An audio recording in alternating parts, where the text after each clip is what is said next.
So hello everyone, this is Eliezer Finehas and you are watching Eliezer Educational Academy। तो आज की इस video में हम लोग जो आपका क्लास 11th की बायोलॉजी है उसके हम लोग चैप्टर नंबर 2 एंजाइम्स के जो मोस्ट इंपॉर्टेंट एमसीक्यूज़ हैं अकॉर्डिंग टू न्यू बुक, मैं ये मेंशन कर रहा हूँ दोबारा न्यू बुक के अकॉर्डिंग है, क्योंकि फिर जो कमेंट में है काफ़ी सारे स्टूडेंट्स पूछते हैं कि सर ये न्यू बुक के अकॉर्डिंग है। तो बिल्कुल ये न्यू बुक के अकॉर्डिंग ही आपके एमसीक्यूज़ हैं, जो कि आपकी जो अभी न्यू बुक आई है 2023 में, तो उसके अकॉर्डिंग है जो, और आगे भी जितने भी साल हैं उसके अकॉर्डिंग जितने भी मतलब कि इस चैप्टर से एमसीक्यूज़ आ सकते हैं वो तमाम इसमें डिस्कस किए गए हैं। तो जो इससे आपको बताता चलूँगा, चैप्टर नंबर 1 है आपका बायोलॉजिकल मॉलिक्यूल्स, उसके हम लोग एमसीक्यूज़ ऑलरेडी डिस्कस कर चुके हैं। चैनल पर प्लेलिस्ट बनी हुई है फर्स्ट ईयर बायोलॉजी एमसीक्यूज़ के नाम से, तो वहाँ से आप जाकर देख सकते हैं। ये तमाम जो लाइन वाइज हैं वीडियोज़ वहाँ पर अपलोड की गई हैं। तो आए हम लोग बगैर टाइम वेस्ट किए हम लोग अपने जो एमसीक्यूज़ हैं उनका आगाज़ करते हैं, क्योंकि इसमें तकरीबन 40 के करीब जो है एमसीक्यूज़ हैं। तो हम लोग बगैर टाइम वेस्ट किए इसको जल्दी से स्टार्ट करते हैं। तो एमसीक्यू नंबर 1 है आपके पास, which of the following statements is या are true about enzyme catalysed reactions. तो भाई ये स्टेटमेंट्स है कुछ, तो 4 आगे सामने स्टेटमेंट्स दी गई हैं, उनके अंदर एंजाइम कैटालाइज्ड रिएक्शंस पर कौन सी जो स्टेटमेंट है वो सही साबित होती है, ट्रू साबित होती है। तो 1 बाय 1 करके हम लोग जो है वो स्टेटमेंट्स पढ़ते हैं। तो पहली स्टेटमेंट है, the reaction is faster than the same reaction in the absence of enzymes. तो भाई जो एंजाइम कैटालाइज्ड रिएक्शन होता है, ये बाकी जो दूसरे रिएक्शन होते हैं जो एंजाइम्स के बगैर होते हैं, ये उन रिएक्शन से ज़्यादा फास्ट होता है। तो भाई ये बिल्कुल सही बात है कि ऐसे रिएक्शंस जो एंजाइम के बगैर होते हैं वो स्लो होते हैं, जबकि जो एंजाइम कैटालाइज्ड रिएक्शंस होते हैं वो फास्ट होते हैं। तो पहला ही आपके पास जो ऑप्शन है, ऑप्शन नंबर ए, वो राइट आंसर है। तो option number A is the right answer. फिर हमारे पास आता है MCQ number 2, the active site of an enzyme is the reason that. तो जो एक्टिव साइट होती है एंजाइम की वो किस जगह पर होती है। तो ऑप्शंस पढ़ लेते हैं। ऑप्शन ए है binds allosteric regulators of the enzyme. Option B is involve in the catalytic reaction of the enzyme. Option C binds the products of the catalytic reaction. या option number D is inhibited by the presence of a coenzyme और अ को factor. तो इसका जो right answer है, इसका right answer है आपके पास option number C, binds the product of the catalytic reaction. तो जो एक्टिव साइट जो होती है एंजाइम की, वो कोई भी जो प्रोडक्ट होता है कैटालिटिक रिएक्शन के ज़रिए, तो उस प्रोडक्ट को अपने ऊपर बाइंड करता है। ये कौन सी चीज़ बाइंड करती है, active site of an enzyme. तो उसका जो राइट आंसर आपके पास वो है ऑप्शन नंबर सी। फिर आपके पास आता है MCQ number 3, according to the induced fit hypothesis of enzyme catalysis which of the following is correct. तो भाई जो इंड्यूस्ड फिट हाइपोथेसिस है एंजाइम कैटालिसिस की, या इंड्यूस्ड फिट मॉडल है, तो उसके अकॉर्डिंग ये जो आपके पास 4 स्टेटमेंट्स दी गई हैं, चारों में से कौन सी जो स्टेटमेंट है वो करेक्ट है फॉर इंड्यूस्ड फिट हाइपोथेसिस। तो 1 बाय 1 हम लोग इसकी जो वो है स्टेटमेंट्स वो पढ़ते हैं। तो ऑप्शन नंबर ए है हमारे पास, the binding of the substrate depends upon the shape of the active site. नहीं, ये इंड्यूस्ड फिट हाइपोथेसिस का नहीं है, इसको काट दो। फिर ऑप्शन नंबर बी है, some enzymes change their structure when activators bind. नहीं, बिल्कुल भी नहीं। Option number C, a comparative inhibitor can out complete the substrate for the active site. नहीं, ये भी नहीं है। तो तीनों जो हैं आपके पास ऑप्शंस गलत हैं, ये तीनों ही इंड्यूस्ड फिट हाइपोथेसिस की स्टेटमेंट्स नहीं हैं। तो ऑप्शन नंबर डी जो है आपके पास वो इंड्यूस्ड फिट हाइपोथेसिस की ही जो है वो स्टेटमेंट है। पढ़ते हैं, the binding of the substrate changes the shape of the enzymes active site. तो भाई ये जो है इंड्यूस्ड फिट हाइपोथेसिस की आपके पास ये जो है स्टेटमेंट है, जहाँ पर लिखा है कि जो बाइंडिंग ऑफ द सबस्ट्रेट है, जब सबस्ट्रेट आकर एंजाइम के साथ बाइंड होता है तो वो जो शेप होती है एंजाइम की वो चेंज कर देता है वो सबस्ट्रेट। तो यही जो है इंड्यूस्ड फिट हाइपोथेसिस की स्टेटमेंट है।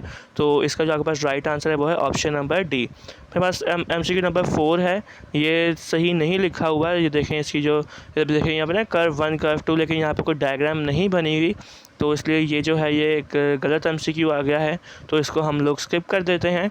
फिर एमसीक्यू नंबर 5 की जाने पढ़ते हैं, increasing the substrate concentration in an enzymatic reaction could overcome which of the following. जब हम लोग सबस्ट्रेट कंसनट्रेशन को किसी भी जो एंजाइम के ऊपर जो कोई भी प्रोडक्ट आकर लगता है तो उसको सबस्ट्रेट कहते हैं।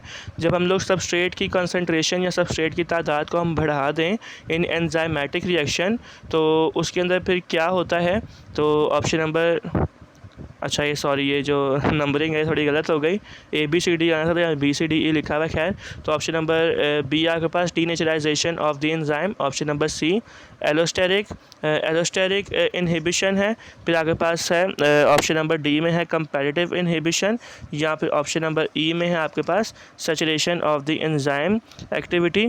तो भाई आपके पास इसका जो राइट आंसर है वो है कंपैरेटिव इनहिबिशन। जब भी हम लोग जो सबस्ट्रेट की कंसंट्रेशन है उसको हम लोग जब भी इंक्रीज़ कर देते हैं तो आपके पास जो है कंपैरेटिव इनहिबिशन का आपके पास प्रोसेस जो है वो सामने आता है। तो ऑप्शन नंबर डी जो है इसका वो राइट आंसर होगा। ठीक है, फिर हमारे पास MCQ नंबर 6 है। Comparative inhibitors block the entry of substrate into the active site of an enzyme. तो जो कंपैरेटिव इनहिबिटर्स होते हैं, इनहिबिटर्स का मतलब क्या होता है? इनहिबिट करना, रोकना। तो जो इनहिबिटर्स होते हैं वो एंजाइम की एक्टिविटी को रोक देते हैं। कोई ऐसी चीज़ जो है वो एक्टिव साइट पर उसके सामने आ जाती है और किसी भी सबस्ट्रेट को दाखिल होने की जगह नहीं देती, तो उसको कंपैरेटिव इनहिबिटर्स कहा जाता है। तो हमसे यही पूछा जा रहा है कि जब कंपैरेटिव इनहिबिटर्स किसी भी सबस्ट्रेट की एंट्री को ब्लॉक कर देते हैं into the active site, on which of the following properties of an active site does this primarily depends. तो ये जो उस टाइम पे जो एक्टिव साइट है वो किस चीज़ पर भी डिपेंड करती है। तो ऑप्शंस पढ़ लेते हैं one by one. Option number A है the ability of an enzyme to form a template for holding and joining molecules. तो भाई जो एंजाइम है उनके पास एक एबिलिटी होती है कि वो एक टेम्पलेट बना लेते हैं और वो जो है वो जो आपके पास सबस्ट्रेट आता है उसको होल्ड करके रख लेते हैं, एक टेम्पलेट बना लेते हैं। तो इसका जो राइट आंसर यही है आपके पास, क्योंकि यही एक करेक्ट स्टेटमेंट है। तो option number A is the right answer. बाकी मैं आप नहीं पढ़ रहा, आप बाकी भी जो है वो पढ़ लीजिएगा। तो अब पहला ही आपके पास ऑप्शन नंबर ए जो है इसका राइट आंसर है, बाकी तमाम है ये गलत जो है आपके पास स्टेटमेंट्स लिखी गई हैं। फिर MCQ नंबर 7 आता है आपके पास, a series of enzymes catalyse the reaction XYZA। तो ये एंजाइम्स हैं आपके पास XYZA जो कि ये रिएक्शंस को कैटेलाइज कर रहे हैं। तो product A binds to the enzyme that converts X to Y at a position remote from its active site. तो जो प्रोडक्ट ए है वो एंजाइम को बाइंड करता है और कन्वर्ट करता है उस एंजाइम को X से Y में eight a position remote from its active site. This binding decreases the activity of the enzyme. What is substance X। तो ये जो बाइंडिंग है ये क्या करती है, जो एंजाइम की एक्टिविटी है उसको डिक्रीज़ कर देती है, उसको कम कर देती है। तो आप ये बताएं कि जो सब्सटेंस X है वो क्या है। तो ऑप्शन नंबर ए है coenzyme, option B an allosteric inhibitor, option C a substrate, यहाँ ऑप्शन डी एन इंटरमीडिएट। तो मैंने आपको पहले भी बताया कि कोई भी चीज़ जो है अगर वो एक्टिविटी डिक्रीज़ कर देती है तो वो क्या कहलाती है, वो इनहिबिटर कहलाती है। तो इन चारों ऑप्शन में से आपको इनहिबिटर एक ही नज़र आ रहा है जो कि ऑप्शन नंबर बी में लिखा है एन एलोस्टेरिक इनहिबिटर। तो इसका राइट आंसर भी बिल्कुल एन एलोस्टेरिक इनहिबिटर ही होगा। तो option number B is the right answer of MCQ number 7। फिर मेरे पास आता है MCQ number 8। If an enzyme is added to a solution where its substrate and product are in equilibrium, what would occur? तो अगर कोई भी enzyme है उसको एक सॉल्यूशन में डाल दिया जाए और जहाँ पर उसका सबस्ट्रेट है, एंजाइम का सबस्ट्रेट और प्रोडक्ट जो दोनों हैं वो इक्विलिब्रियम में हो, दोनों इक्वल हों, तो फिर क्या होता है। तो वन बाय वन ऑप्शंस पढ़ लेते हैं। ऑप्शन ए है additional product would be formed, option B additional substrate would be formed, option C the free energy of the system would change, या option number D nothing the reaction would stay at equilibrium. तो आपने इसका right answer बताना है। तो इसका जो आपके पास राइट आंसर है वो है option number C the free energy of the system would change. तो याद रखिएगा जब भी किसी भी एंजाइम को हम सोल्यूशन में डालें और उस सोल्यूशन में क्या हो कि सबस्ट्रेट और प्रोडक्ट जो है वो इक्वल हों, तो फ्री एनर्जी जो है वो सिस्टम की जो फ्री एनर्जी होती है वो चेंज हो जाती है। तो option number C is the right answer. फिर हमारे पास आता है MCQ number 9। Which one of the following is the mechanism of action of enzymes. तो ये आपके पास 4 स्टेटमेंट्स लिखी हैं। तो इन 4 स्टेटमेंट में से जो एंजाइम का मैकेनिज्म है एक्शन का तो वो आपने बताना है। तो हम लोग वन बाय वन ऑप्शंस पढ़ लेते हैं। Option number A they act upon substrate molecules to release new substrate molecules. नहीं, ऐसा बिल्कुल भी नहीं है। Option B they act upon substrate molecules to release new substrate. अच्छा, ये दोनों सेम ही आ गए, तो ये दोनों ही गलत हो गए। ठीक है, अगर पहले वाला मैंने आपको गलत बताया तो ये भी बिल्कुल सेम है, तो ये भी गलत ही होगा। ऑप्शन नंबर सी या डी में से कोई आपके पास एक आंसर है। तो फर्स्ट ऑफ ऑल हम ऑप्शन नंबर सी पढ़ लेते हैं। They actually increase the amount of energy of activation. तो बिल्कुल गलत बात है ये कि जो एंजाइम्स है वो एनर्जी ऑफ एक्टिवेशन जो है उसको नहीं बढ़ाते। तो फिर हमारे पास जो है लास्ट जो ऑप्शन नंबर डी है वहाँ पर लिखा है enzymes break product molecules to release new product molecules.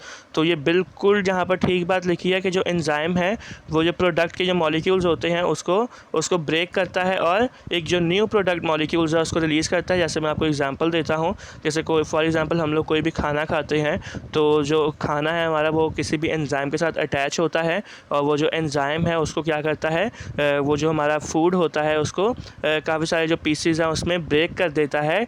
तो जब ब्रेक करके और फिर जब एंजाइम से वो चीज़ निकलती है, वो जो फूड निकलता है तो यहाँ वो as a form of energy, proteins, carbohydrates तो इन फॉर्म में निकलता है। तो इसका मतलब क्या हुआ कि ये बिल्कुल ठीक बात है। तो option number D is the right answer. फिर हमारे पास आता है MCQ नंबर 10।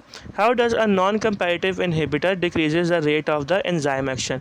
तो भाई ये तो मैंने आपको बताया कि जो कंपैरेटिव इनहिबिटर होता है वो जो एंजाइम का रिएक्शन है, जो मतलब एंजाइम का पूरा जो रिएक्शन होता है उसको डिक्रीज़ कर देता है। लेकिन यहाँ पर पूछा जा रहा है कि जो नॉन कंपैरेटिव इनहिबिटर है वो कैसे रेट ऑफ एंजाइम एक्शन को डिक्रीज़ कर देता है, याद में बताना है। तो ऑप्शन नंबर ए है आपके पास by binding active site of the enzyme, option number B by changing the shape of the reactant, option number C changing the free energy change of the reaction, option number D by acting as a coenzyme for the reaction. तो इसका जो आपके पास right answer है वो है option number A bye binding active site of the enzyme. तो जो नॉन कंपैरेटिव इनहिबिटर होता है वो भी क्या करता है, वो भी एक्टिव साइट पे आकर जो है वो बाइंड कर जाता है और इसी वजह से इसको नॉन कंपैरेटिव इनहिबिटर कहा जाता है। तो option number A is the right answer. फिर हमारे पास आता है MCQ number 11। The nature of an enzyme is. तो जो एंजाइम की नेचर है वो क्या है, याद में बतानी है। तो मतलब कि एंजाइम जब वो किस चीज़ से मिलकर बनता है, तो ऑप्शन नंबर ए है आपके पास लिपिड, ऑप्शन नंबर बी है carbohydrates, option number C vitamin या ऑप्शन नंबर डी प्रोटीन्स। तो याद रखिएगा कि जब एंजाइम होते हैं वो प्रोटीनस इन नेचर होते हैं। एंजाइम जो है वो प्रोटीन से मिलकर बने होते हैं। तो इसके पास आपका राइट आंसर क्या होगा, option number D is the right answer, जो यहाँ पर लिखा है प्रोटीन। फिर हमारा MCQ नंबर 12 आता है in alcoholism this enzyme is elevated. तो एल्कोहलिज्म की अगर बात की जाए तो कौन सा जो एंजाइम होता है एल्कोहलिज्म में, शराब बनाने में कौन सा जो एंजाइम है वो ज़्यादा यूज़ किया जाता है। तो ऑप्शंस पढ़ लेते हैं। Option number A acid phosphatase, option B hepatitis, option number C serum glutamate pyruvate transaminase, या ऑप्शन नंबर डी आपके पास है ग्लूटामाइड ट्रांस पेप्टिडेस। तो यहाँ इसको ट्रांसपेप्टाइडेस भी कहते हैं। तो जैसे आप कह लें, आपको तो बस आंसर आना चाहिए। तो उसका जो राइट आंसर आपके पास है वो भाई ऑप्शन नंबर डी ही है, ग्लूटामाइल ट्रांसपेप्टाइडेस। तो जब भी कभी अल्कोहल बनानी हो तो अल्कोहल के लिए जो ग्लूटामाइल ट्रांसपेप्टाइडेस है, इस एंजाइम को जो है वो बढ़ा चढ़ाकर यूज़ किया जाता है। फिर हमारे पास आता है MCQ number 13। With regards to enzyme action this statement is incorrect. तो भाई जो एंजाइम का एक्शन है इनमें से जो 3 स्टेटमेंट्स हैं वो बिल्कुल करेक्ट हैं और एक स्टेटमेंट जो है वो इनकरेक्ट है, और जो इनकरेक्ट स्टेटमेंट है वही जो है आपने बतानी है। तो ऑप्शन नंबर ए है हमारे पास malonate is a comparative inhibitor of succinic dehydrogenase. तो ये बिल्कुल सही बात लिखी है कि मेलोनेट जो है वो सक्सिनिक डिहाइड्रोजिनेस का एक कंपैरेटिव इनहिबिटर है। तो ये तो हमारा आंसर नहीं है क्योंकि ये बिल्कुल सही है। हमने जो है इनकरेक्ट जो स्टेटमेंट है वो देखनी है। फिर ऑप्शन नंबर बी है the substrate binds with the enzyme at its active site. तो जो सबस्ट्रेट होता है वो एंजाइम की एक्टिव साइट पर बाइंड करता है। ये तो बच्चे को पता है कि बिल्कुल ठीक बात लिखी है। फिर MCQ नंबर सी है आपके पास, ऑप्शन नंबर सी है the non comparative inhibitor binds the enzyme at a site distinct from that binding the substrate. तो ये भी बिल्कुल ठीक बात लिखी है। फिर हमारे पास ऑप्शन नंबर डी है। अब देखो तीनों स्टेटमेंट सही हैं तो जाहिर सी बात है कि जो डी स्टेटमेंट है वो गलत ही होगी, लेकिन फिर भी हम लोग एक बार पढ़ लेते हैं कि addition of a lot of succinase does not reverse the inhibition of succinic dehydrogenase by malonate। तो ये बिल्कुल भाई सही बात लिखी है कि अगर हम लोग बहुत सारे सक्सिनेट की एडिशन करते हैं, बहुत सारे सक्सिनेट को ऐड करें तो वो फिर भी जो सक्सिनिक डिहाइड्रोजिनेस की जो इनहिबिशन है उसको रिवर्स नहीं करती। ठीक है, तो option number D is the right answer. फिर हमारे पास आता है MCQ number 14। What is the count of genes that determine the synthesis of one enzyme. तो कितने मतलब के जीन्स हैं जो कि कितनी जीन्स मिलकर एक एंजाइम बनाती हैं, ये आपने बताना है। तो option number A 1, option B 4, 8 या 16।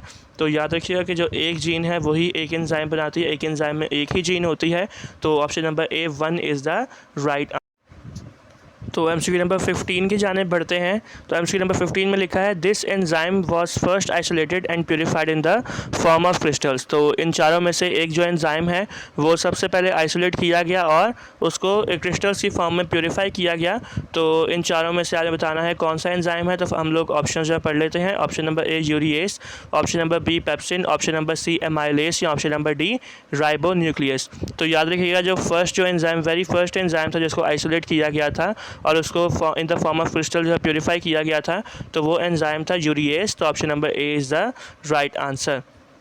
फिर हमारे पास आता है MCQ number 16, macromolecule chitin is. तो जो मैक्रोमोलिक्यूल काइटिन है वो क्या है। Option number A a simple polysaccharide, option B sulphur containing polysaccharide, option C phosphorus containing polysaccharide या option number D nitrogen containing polysaccharide. तो फर्स्ट ऑफ ऑल जो chitin जो होता है वो नाइट्रोजन से मिलकर बनता है। तो जो मैक्रोमोलिक्यूल काइटिन है वो उसका जो राइट आंसर क्या होगा फिर नाइट्रोजन कंटेनिंग पॉलीसेकेराइड, क्योंकि वो नाइट्रोजन से मिलकर बनता है। तो option number D nitrogen containing polysaccharide is the right answer. फिर हमारे पास आता है MCQ number 17, enzyme driven metabolic pathways can be made more efficient by. तो जो एंजाइम का जो मेटाबॉलिक पाथवे होता है उसको ज़्यादा एफिशिएंट या ज़्यादा फास्ट कैसे बनाया जा सकता है। Option A grouping enzymes into multi enzyme free floating complexes. तो बिल्कुल सही बात लिखी है कि एंजाइम्स को है जो मल्टी एंजाइम में जो है वो कन्वर्ट करके फ्री फ्लोटिंग कॉम्प्लेक्सेस बना दिया जाए। Option B concentrating enzymes with specific cellular compartments. तो एंजाइम्स जो है उनको स्पेसिफिक सेलुलर कंपार्टमेंट्स के जरिए मोर कंसनट्रेटिंग बना दिया जाए, ये भी बिल्कुल ठीक बात है। Option number C fixing enzymes into membranes so they are adjacent to each other. और जो एंजाइम्स है उनको मेम्ब्रेन्स के अंदर फिक्स कर दिया जाए ताकि जो है वो एक जैसे होकर ज़्यादा अच्छे से जो है वो काम कर सके। तो तीनों स्टेटमेंट्स सही हैं। तो इसका जो राइट आंसर होगा option number D all of these, क्योंकि तीनों स्टेटमेंट्स बिल्कुल ठीक हैं। तो ऑल ऑफ दीज पे हम लोग टिक कर देंगे। तो ऑप्शन नंबर डी इसका राइट आंसर है। फिर हमारे पास आता है MCQ number 18, this statement about enzyme is true. तो ये चार आगे पास स्टेटमेंट्स दी गई हैं, ठीक है। तो इन चारों में से कोई आगे पास एक जो स्टेटमेंट है वो ट्रू होगी, तो बाकी जो तीन हैं वो गलत होंगे। तो देखते हैं भाई कौन सी जो स्टेटमेंट है वो ट्रू है। तो वन बाय वन करके पढ़ते हैं हम लोग। तो पहले हमारे पास जो स्टेटमेंट है वो है first of all option number A enzymes accelerate reactions bye lowering the activation energy. तो जो पहली स्टेटमेंट है भाई वही जो है वो सबसे बिल्कुल ठीक बात है। जो पहली स्टेटमेंट है वही ट्रू है एंजाइम के लिए कि जो एंजाइम है वो जो रिएक्शन होता है उसको तेज़ कैसे करते हैं, bye lowering the activation energy. Activation energy को कम करके जो अपना रिएक्शन है उसको एक्सीलरेट करते हैं या बढ़ाते हैं। तो फर्स्ट जो है आपके पास स्टेटमेंट वही ट्रू है, जो पहली स्टेटमेंट ट्रू है। लेकिन हम दूसरी भी स्टेटमेंट्स पढ़ लेते हैं, क्या पता दूसरी भी ठीक हो, क्योंकि हमें एंड में ऑल ऑफ दीज का जो है साइन नज़र आ रहा है। हमेशा ऐसा नहीं होता कि ऑल ऑफ दीज पर ही हो, लेकिन फिर भी एहतियातन है पढ़ लेना चाहिए। तो अब ऑप्शन नंबर बी आपके पास enzymes are proteins whose 3 dimensional form is key to their function. तो बिल्कुल ठीक बात है कि जो एंजाइम्स हैं वो प्रोटीन्स होते हैं, उनका जो 3 डायमेंशनल स्ट्रक्चर होता है और इसी वजह से ये 3 डायमेंशनल स्ट्रक्चर की वजह से ही जो एंजाइम है अपनी एक्टिविटी परफॉर्म कर पाते हैं। तो भाई ये दो स्टेटमेंट्स बिल्कुल ठीक हो गई। तो इसका मतलब कि तीसरी वाली भी बिल्कुल ठीक होगी।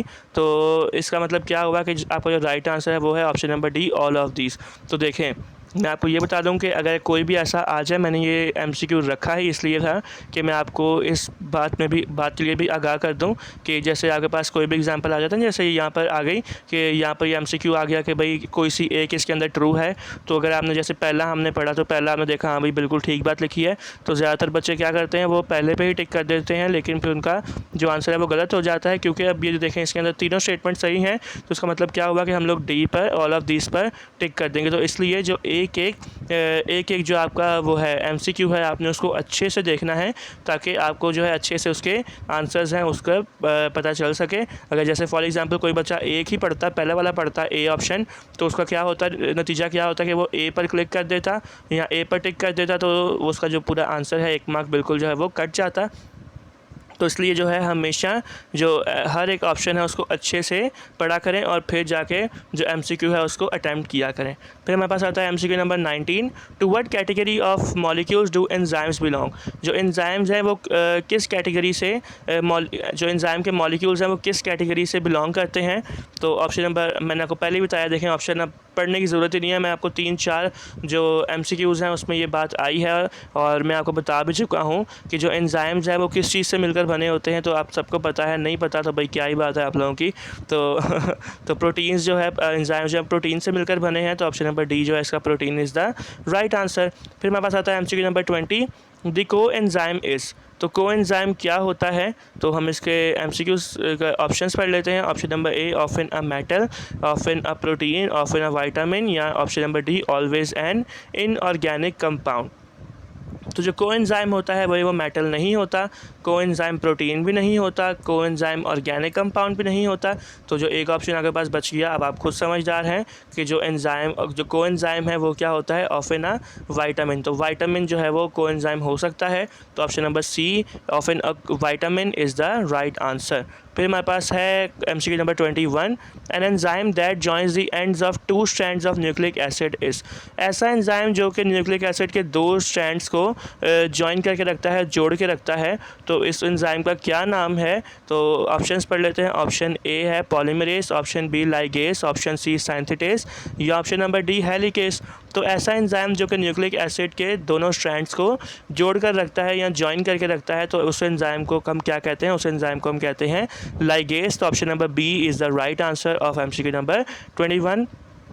तो अब हम लोग बढ़ते हैं अपने MCQ नंबर 22 की जानिब।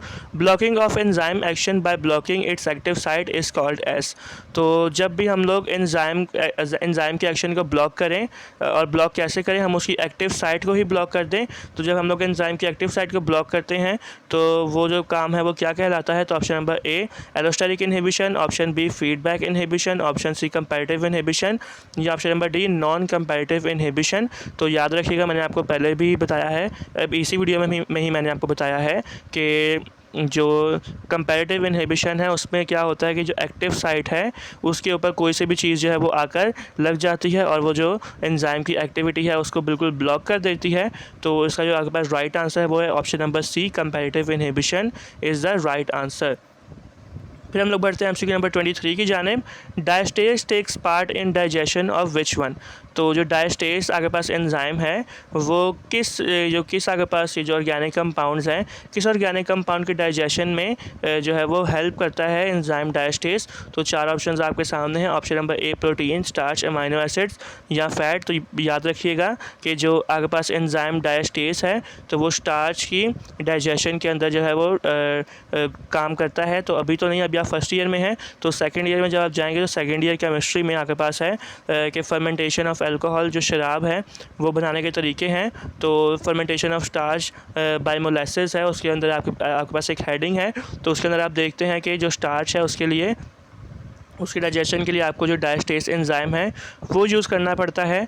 तो इसका जो राइट आंसर आपके पास वो है option number B, starch is the right answer. फिर हमारे पास है MCQ number 24, enzyme catalysing rearrangement of atomic grouping without altering molecular weight और नंबर ऑफ एटम इज़। तो भाई ऐसा enzyme catalysing rearrangement of atomic grouping without altering molecular weight और number of item है। तो आपके पास 4 ऑप्शंस मौजूद हैं। तो इसका आपके पास जो राइट आंसर है वो है isomerase is the right answer. जो आइसोमरेज है वो ऐसा एंजाइम है जो कि क्या करता है, रीअरेंजमेंट करता है, एटॉमिक जो ग्रुप है उनकी रीअरेंजमेंट करता है और उनके जो मॉलिक्यूलर वेट है और नंबर ऑफ़ आइटम्स उसको बिल्कुल भी ऑल्टर नहीं होने देता। तो ये जो एंजाइम है वो आइसोमरेज कहलाता है। फिर हमारे पास आता है MCQ number 25, enzyme complex involve in alcoholic fermentation is. ऐसा एंजाइम जो कि अल्कोहलिक फर्मेंटेशन के अंदर यूज़ होता है, तो वो एंजाइम कौन सा है। तो 1 बाय 1 करके इसके जो हम ऑप्शंस पढ़ते हैं, तो मुझे उम्मीद है कि आपको इसका आंसर आता होगा। Option number A, zymase, option number B, invertase, lipase, या एमाइलेस। तो याद रखिएगा जो अल्कोहलिक फर्मेंटेशन है उसके अंदर जो है वो जाइमेस एंजाइम जो है वो काम आता है, वो इन्वॉल्व होता है। तो option number A, zymase is the right answer. फिर मेरे पास आता है MCQ number 26, the enzyme which hydrolyses starch into maltose is. ऐसा एंजाइम जो कि स्टार्च को माल्टोस के अंदर हाइड्रोलाइज कर दे, तो वो एंजाइम कौन सा है? तो option number A protease, option B amylase, option C lactase या ऑप्शन नंबर डी माल्टेस। तो याद रखिएगा कि ऐसा एंजाइम जो स्टार्च को माल्टोस के अंदर कन्वर्ट कर देता है, तो वो कौन सा एंजाइम है? वो है अमाइलेस। तो option number B amylase is the right answer. Next है हमारे पास MCQ नंबर 27 है, कॉस्टलैंड प्रपोज्ड विच मॉडल। तो कॉस्टलैंड जो है उसने कौन सा मॉडल जो है वो प्रपोज किया? तो ये तो भाई इतना इजी MCQ है, तो ये हम 9 मैट्रिक में भी पढ़ते हैं, तो ये MCQ तो आपको आना ही चाहिए। अगर आपको ये MCQ नहीं आता तो फिर तो भैया आपको जो है सीरियस होने की ज़रूरत है, क्योंकि ये जो है आप बच्चों वाला MCQ है। अगर आपको बच्चों वाले MCQ नहीं आते तो फिर डेफिनेटली आप दूसरे MCQs भी नहीं कर सकते। तो मैं बगैर इसके जो ऑप्शंस है वही पढ़े आपको बता देता हूँ कि जो कॉस्टलैंड है उन्होंने इंड्यूस्ड फिट मॉडल जो है वो प्रपोज़ किया था। तो इसका आपके पास राइट आंसर होगा वो होगा ऑप्शन नंबर बी जो है आपके पास induced fit model is the right answer. फिर आता है हमारे पास MCQ number 28, which of the following is the non protein component of the enzyme. तो ये 4 आगे पास जो है ये ऑप्शंस दिए गए हैं, इसके अंदर हमें बताना है कि कौन सा जो कंपोनेंट है एंजाइम का वो नॉन प्रोटीन है नेचर में। तो ऑप्शंस पढ़ लेते हैं। ऑप्शन नंबर ए है cofactor, option B activator, option C coenzyme या option number D all of this. तो याद रखिएगा कि को फैक्टर, एक्टिवेटर, को एंजाइम्स, तो ये तीनों जो हैं आपके पास ये नॉन प्रोटीन कंपोनेंट हैं। तो इसका आपके पास राइट आंसर क्या होगा? फिर जाहिर सी बात है कि इसका आपके पास राइट आंसर होगा option number D all of this is the right answer. Next है हमारे पास MCQ number 29, an uncatalysed reaction involved. तो जो अनकैटलाइज्ड रिएक्शन होता है उसके अंदर क्या होता है? तो ये बहुत एक समझ लीजिए कॉन्सेप्चुअल आगे पास MCQ आया है, जो कॉन्सेप्ट वाइज पढ़ते हैं उनको पता होगा। तो ऑप्शंस पढ़ लेते हैं। ऑप्शन नंबर ए है high activation energy, option B low activation energy, option number C balance activation energy या option number D all of these. तो कुछ ऐसे स्टूडेंट्स होते हैं जो मतलब कॉन्सेप्चुअल वाइज नहीं समझते, समझ कर नहीं पढ़ते। तो वो क्या होता है, जब हम देखते हैं ना यहाँ पर लिखा होता है कि अनकैटलाइज्ड रिएक्शन है, कैटलाइज नहीं हुआ होगा, तो जाहिर सी बात है कि स्लो रिएक्शन होगा। तो काफ़ी सारे जो स्टूडेंट्स हैं वो लो एक्टिवेशन एनर्जी या बैलेंस एक्टिवेशन एनर्जी पर टिक कर देते हैं। तो ऐसा बिल्कुल भी नहीं है। तो याद रखिएगा कि जो अनकैटलाइज्ड रिएक्शन होता है उसके अंदर क्या होती है? High activation energy. अब मैं आपको कॉन्सेप्चुअल वाइज समझाऊं तो अभी हमने कुछ टाइम पहले ये एक MCQ पढ़ा जिसके अंदर हमने ये पढ़ा कि जो एंजाइम है वो जब अपनी एक्टिविटी को इंक्रीज़ करते हैं तो उसके साथ क्या करते हैं, जब एक्टिविटी इंक्रीज़ होती है तो वो अपनी एक्टिविटी जब उनकी इंक्रीज़ होती है, जब रिएक्शन की स्पीड है वो इंक्रीज़ होती है, तो वो जो अपनी एक्टिवेशन एनर्जी है उसको लो करते हैं और अपनी जो एक्टिवेशन एनर्जी को लो करते हैं, अपनी स्पीड को बढ़ा देते हैं। इसका मतलब क्या हुआ कि जो एंजाइम का रिएक्शन है वो क्या है? इन्वर्सली प्रोपोर्शनल है किसके? एक्टिवेशन एनर्जी के। जब एंजाइम की स्पीड बढ़ेगी तो एक्टिवेशन एनर्जी क्या होगी? कम होगी। और जब एंजाइम की स्पीड कम होगी तो एक्टिवेशन एनर्जी क्या होगी? हाई होगी। तो इसका मतलब क्या हुआ? अनकैटलाइज्ड रिएक्शन में क्या होता है कि अनकैटलाइज्ड रिएक्शन में जो स्पीड है रिएक्शन की वो कम होती है। तो इसका मतलब क्या हुआ कि एक्टिवेशन एनर्जी जो है वो हाई होगी। तो आपके पास का राइट आंसर क्या होगा? Option number A high activation energy is the right answer. मुझे उम्मीद है कि आपको अच्छे से इसकी समझ आई होगी कॉन्सेप्चुअल वाइज। अगर यहाँ पर लिखा होता कि कैटलाइज्ड रिएक्शन इन्वॉल्व, अगर कैटलाइज्ड रिएक्शन की बात होती तो उसके अंदर क्या होता कि आपके पास जो राइट आंसर होता वो होता लो एक्टिवेशन एनर्जी। ठीक है, तो मैंने आपको दोनों कंडीशन समझा दी। तो हम लोग बढ़ते हैं अपने MCQ नंबर 30 की जानिब। तो MCQ नंबर 30 है आपके पास, if the non protein part is loosely attach to the protein part it is known as. अगर जो नॉन प्रोटीन पार्ट है वो लूजली अटैच है प्रोटीन पार्ट के साथ किसी भी एंजाइम में, तो वो क्या कहलाता है? तो ऑप्शन नंबर ए है coenzyme, option B prosthetic group, option number C apoenzyme या ऑप्शन नंबर डी है आपके पास को फैक्टर। तो अगर कोई भी non protein part loosely attach है प्रोटीन पार्ट के साथ तो वो क्या कहलाता है? वो कहलाता है को एंजाइम। फिर मेरे पास आता है MCQ नंबर 31। जल्दी जल्दी हम लोग MCQs कवर करते हैं। तो MCQ नंबर 31 है, if the cofactor is loosely attach to the protein part it is known as.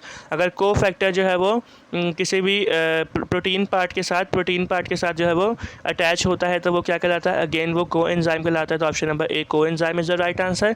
MCQ number 32, the optimum pH of salivary amylase is. तो जो सैलिवरी एमाइलेस है, जो मतलब कि आपका जो समझ लें कि जो सलाइवा होता है, तो सलाइवा के अंदर जो एंजाइम होता है उसको सैलिवरी एमाइलेस कहते हैं। तो उसका जो ऑप्टिमम pH है वो क्या होता है, तो ऑप्शंस पढ़ लें, देख लेंगे 8.80, 6.80, 4.80 या 2.80। तो याद रखिएगा कि जो सैलिवरी अमाइलेज है उसका जो है तकरीबन न्यूट्रल जो है वो आपके पास होता है। न्यूट्रल आपके पास पीएच होता है, तो न्यूट्रल कितना होता है पीएच 1 से लेकर जो 6 तक होता है आपके पास वो एसिडिक होता है, और जो समझ लें कि 8 से लेकर जो 14 तक आपके पास जो पीएच होता है वो बेसिक होता है। तो जो अमाइलेज है उसका न्यूट्रल होता है, तो न्यूट्रल आपके पास क्या होता है 7 होता है। तो 7 के स्लाइटली जो है वो बिल्कुल स्लाइटली जो हमारा जो सलाइवा का जो एंजाइम होता है वो स्लाइटली एसिडिक होता है। तो इसका मतलब क्या होगा, इसका आपके पास जो राइट आंसर होएगा वो होगा 6.80। तो option number B 6.80 is the right answer. Next हमारे पास MCQ number 33, if the non protein part of enzyme is covalently bonded then it is called. अगर जो एंजाइम का नॉन प्रोटीन पार्ट है वो कोवैलेंटली बॉन्डेड है, तो इसका मतलब क्या हुआ, तो वो क्या कहलाएगा आपके पास, वो आपके पास एंजाइम क्या कहलाएगा। Option number A cofactor, option number B activator, option number C coenzyme, या option number D prosthetic group. तो अगर याद रखिएगा कि नॉन प्रोटीन पार्ट है अगर वो कोवैलेंटली बॉन्डेड है तो वो क्या कहलाएगा, वो कहलाएगा आपके पास प्रोस्थेटिक ग्रुप आपके पास कहलाएगा। तो जो प्रोस्थेटिक ग्रुप होता है यहाँ आगे पास जो समझ लें कि एलोस्टेरिक साइट होती है वो जो है वो कोवैलेंटली अटैच होती है विद एंजाइम। तो prosthetic group is the right answer. फिर हमारे पास आता है MCQ number 34, reversible inhibitors form weak linkage with the. जो रिवर्सिबल इनहिबिटर्स होते हैं आपके पास वो किस चीज़ के साथ जो है वीकली जो है वो लिंक होते हैं। तो option number A enzyme, option number B reactant, option number C product, या ऑप्शन नंबर डी सबस्ट्रेट। तो जो रिवर्सिबल इनहिबिटर्स होते हैं वो जो हैं वो एंजाइम के साथ वीक लिंकेज बनाते हैं। तो ऑप्शन नंबर ए इसका क्या हुआ, enzyme is the right answer. फिर हमारे पास आता है MCQ number 35, which one is the essential raw material for को एंजाइम्स। तो को एंजाइम्स के लिए कौन सा जो है वो एसेंशियल या इफेक्टिव जो है वो रॉ मटेरियल होता है। तो 4 ऑप्शन आपके सामने हैं, 1 बाय 1 ऑप्शन पढ़ते हैं। Option number A proteins, option number B vitamin, option number C carbohydrates, option number D lipids. तो याद रखिएगा कि जो एसेंशियल रॉ मटेरियल होता है कोएंजाइम के लिए तो वो वाइटामिन होते हैं। मैंने आपको पहले बताया कि जो कोएंजाइम्स होते हैं वो वाइटामिन होते हैं इन नेचर। तो हमने इसका एक पहले भी एमसीक्यू पढ़ा इससे रिलेटेड, तो यही नहीं था, इससे रिलेटेड था, इससे मिलता जुलता था। तो वाइटामिन जो आपके पास वो राइट आंसर है। एमसीक्यू ऑप्शन नंबर जो बी है आपके पास वो इसका राइट आंसर है। फिर हमारे पास आता है MCQ number 36, an activated enzyme consisting of the polypeptide chain and cofactor is called. तो भाई ऐसा एक्टिवेटेड एंजाइम जिसके पास पॉलीपेप्टाइड चेन हो और कोफैक्टर हो तो वो एंजाइम क्या कहलाता है। तो ऑप्शंस पढ़ लेते हैं। ऑप्शन नंबर ए है apoenzyme, option number B है holoenzyme, option number C coenzyme, या option number D prosthetic group. तो हमेशा याद रखिएगा ऐसा एंजाइम जिसके पास पॉलीपेप्टाइड चेन भी हो और कोफैक्टर भी हो तो वो एंजाइम जो है वो होलो एंजाइम कहलाता है। तो option number B holoenzyme is the right answer. फिर हमारे पास आता है MCQ number 37, an activated enzyme consisting of the polypeptide chain and cofactor is called. तो ये मेरे ख्याल 2 बार एक ही आ गया है एमसीक्यू, तो इसका आंसर भी आपके पास क्या होगा, होलो एंजाइम ही होगा। जाहिर सी बात है एमसीक्यू सेम है तो इसका जो आंसर है वो भी सेम होगा। देन हमारे पास आता है MCQ number 38, the catalytic activity of the enzyme is restricted to a small portion of the enzyme known as. अच्छा, जो एंजाइम की जो कैटालिटिक एक्टिविटी होती है वो एंजाइम के एक स्मॉल से छोटा सा एक पोर्शन होता है, उसके अंदर सिर्फ रेस्ट्रिक्ट वहाँ तक ही होती है। तो इसका तो भाई आप समझ लें कि आंखें बंद करके आप जो है इसका आंसर दे सकते हैं अगर आप अच्छा पढ़ने वाले हैं। अगर नहीं आती आपको, किसी को इसका आंसर नहीं आता कि स्टूडेंट को, तो भाई अपनी जो पढ़ाई है उस पर गौर करें। अगर नहीं भी आता तो कोई मसला नहीं है ना, हम लोग हैं ना आपको बताने के लिए तो याद रखिएगा कि जो ऐसा जो एंजाइम का स्मॉल पोर्शन होता है जिसके ऊपर जो कैटालिटिक एक्टिविटी है वो रेस्ट्रिक्ट करती है, तो वो जो हमारे पास जो स्मॉल पोर्शन होता है वो एक्टिव साइट होता है। तो जो इसका राइट आंसर आपके पास option number A active site is the right answer. Then हमारे पास है एमसीक्यू नंबर 39, और एमसीक्यू नंबर 39 में हमसे पूछा जा रहा है कि which type of bond is not formed in maintaining the tertiary structure of proteins. तो कौन सा ऐसा बॉन्ड है जो कि नहीं फॉर्म होता जब टर्शरी स्ट्रक्चर ऑफ प्रोटीन को मेंटेन करने के लिए। तो वो जो है आपके पास समझ लीजिए जो हाइड्रोफोबिक इंटरेक्शन होता है। तो मैंने आपको बगैर ऑप्शंस पढ़े ही इसका आंसर बता दिया है। तो option number D is the right answer है, हाइड्रोफोबिक इंटरेक्शन। फिर फाइनली हमारे पास जो है लास्ट एमसीक्यू नंबर 40। तो यहाँ पर लिखा है if the non protein part is covalently bonded to the enzyme is called as. तो भाई ये हमने इससे रिलेटेड सेम टू सेम हमने पहले भी एक ऐसा ही एमसीक्यू पढ़ा था, तो मुझे उम्मीद है इसका आपको आंसर आता होगा। तो इसका आंसर क्या था कि इसका आंसर हमने पढ़ा था कि जो नॉन प्रोटीन है अगर वो कोवैलेंटली बॉन्डेड है एंजाइम के साथ तो वो क्या कहलाता है, वो कहलाता है प्रोस्थेटिक ग्रुप। तो यहाँ पर जाकर हमारे जो एमसीक्यूज़ हैं वो ख़त्म होते हैं। तो मुझे उम्मीद है कि आपको अच्छे से समझ आई होगी जितने भी हमने एमसीक्यूज़ किए, और ये जो एमसीक्यूज़ हैं ये मोस्ट इंपॉर्टेंट सवालात हैं। और मतलब कि इस चैप्टर से जितने भी एमसीक्यूज़ जो आपके पास आ सकते थे हमने तमाम के तमाम इस चैप्टर से जितने भी एमसीक्यू आ सकते थे तमाम हमने सॉल्व किए। तो मुझे उम्मीद है कि इससे आपको बहुत ज़्यादा फ़ायदा हुआ होगा। तो आपने क्या करना है, अपने टीचर को ऐसे सपोर्ट करें। देखें जो पहले भी उस पर जो पहले हमने किया पहले चैप्टर के एमसीक्यूज़ उसके अंदर रिस्पांस जो है वो काफ़ी कम आया। इससे क्या होता है, इससे डीमोटिवेशन होती है। तो ज़्यादा से ज़्यादा सपोर्ट किया करें, कमेंट सेक्शन में बताया करें कि आपको जो है लेक्चर कैसा लगा। तो और चैनल को लाजमी सब्सक्राइब किया करें, बेल आइकन को भी लाजमी प्रेस करें ताकि ये जो सीरीज़ कंटिन्यू है एमसीक्यू की इसका जो नोटिफिकेशन है आपको जल्द से जल्द रिसीव हो सके। तो फिर मिलते हैं अपनी नेक्स्ट वीडियो में, तब तक के लिए goodbye and take care, और देखते रहें एलीजर एजुकेशनल अकेडमी।